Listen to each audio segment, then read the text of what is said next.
Hello again, everyone. Truck CB Sales here with a tune-up report for Curtin, Kentucky on the Ranger RCI-69FFB4. Kurt, got it ready to go for you, bud?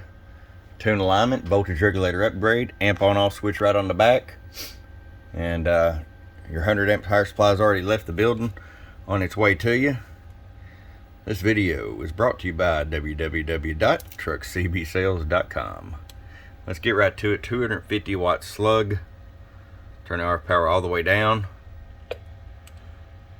Just a hair under 25 watts all the way down. Roll it all the way up. 125. Show you average power swing. Low.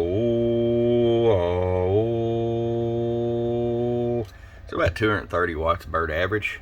500 watt slug PEP. Hello, 1, 2, 3, 4, 5. Hello, hello, hello, hello. 500 watts in the corner. Take this to go over here to sideband. Hello, 1, 2, 1, 2. Just a hair under 500. Alright, my friends, ready to come to you, bud.